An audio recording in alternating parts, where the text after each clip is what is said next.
So, yan yung inabot. 401,760. Wala pa dyan yung mga toilet bowl, fixtures. Wala pa dyan yung kitchen cabinet.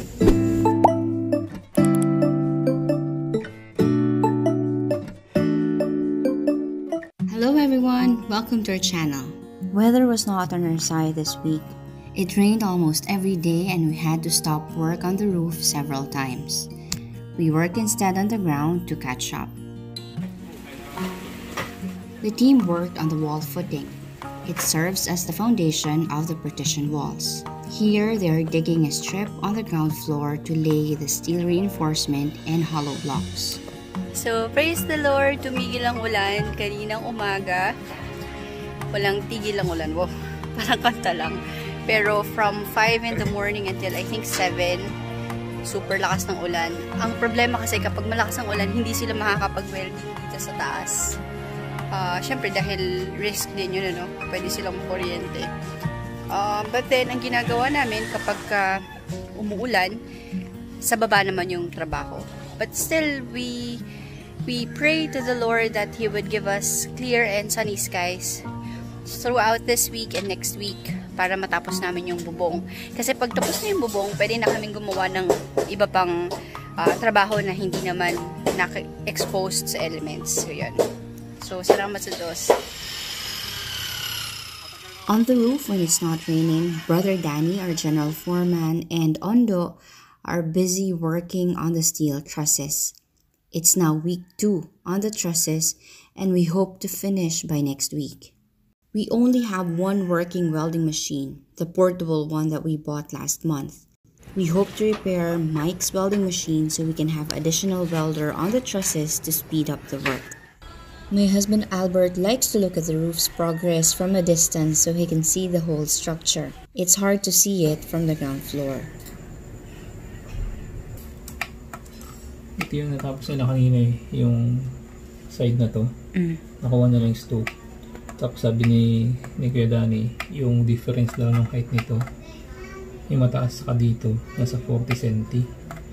Ayun, chinek ko siya sa drawing.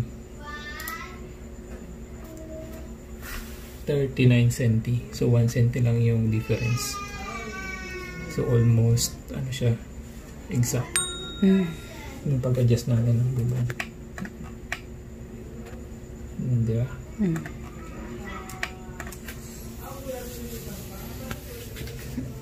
Bakit mas mataas ito kaysa dito? Kasi nga ito yung stove nito, iba.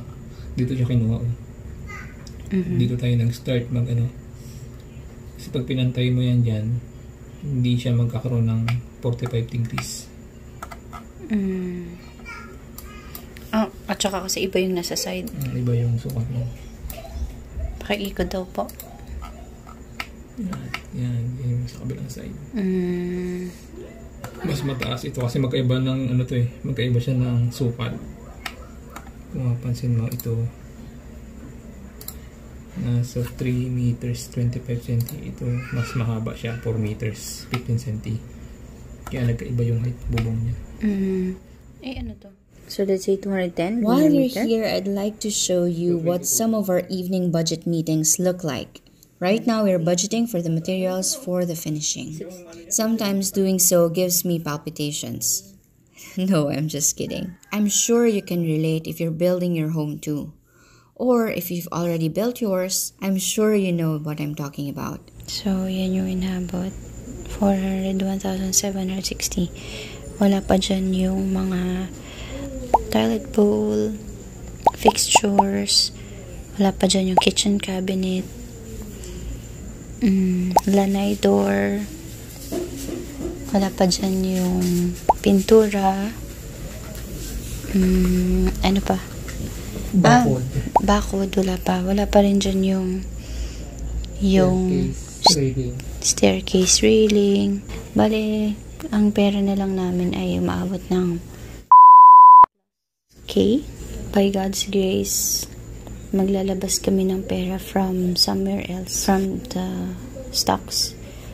Sayang yun. Pero, kaysa naman hindi matapos yung bahay. We'll see, we'll pray about it. Morning guys! Ngayon nandito tayo sa project site at nag-start na tayo mag-asintada ngayong CHB laying. Yan, dito tayo nag-start sa mga area na sarado, yung mga walang bintana. So walang bintana, doon sa likod walang bintana, yung mga area na walang bintana, pero doon may bintana eh. So okay lang. Yan. Tapos ang maximum pala sa isang araw, mga 8 patong lang, kalahati.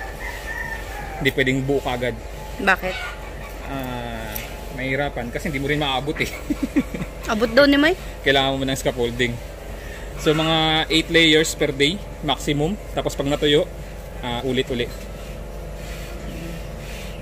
Yun, ganun lang siya. Okay.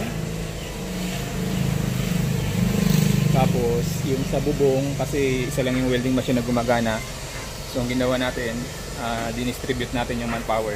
Yung iba nag-hollow blocks, yung iba nagbububong. Yan, para naka-divide yung yung trabaho para maximize yung time.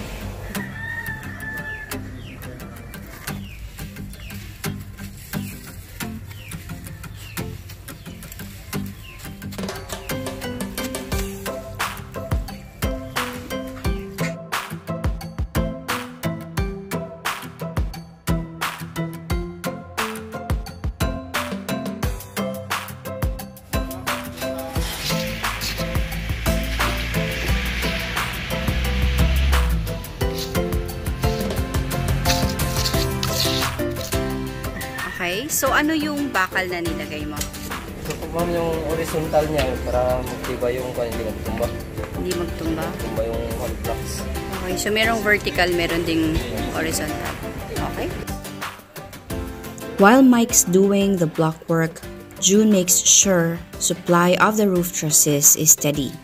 He coats them first with epoxy primer for corrosion protection before sending them upstairs for installation. So, this is Ondo. Sige, hi muna sila. Hi, Ondo! Si Ondo shy yan forever. Hindi siya nag-hi. Hi, Ondo! Try natin. Hi! Oh, yeah, for the first time. Si Ivan. Hi, Ivan! Yan. Maganda rin yung t-shirt niya. Basahin natin. Winners are not people who never fail, but people who never quit. Yan. We hope to be able to hire one more skilled worker next week to help us with the build. Lord willing, we'll finish the steel truss framing by next week. Although, congratulations are in order for Brother Danny and Ondo for their achievement this week. Hello guys, magandang hapon. So far, ito na yung accomplish natin. Tapos na yung mga main truss. Buo na siya.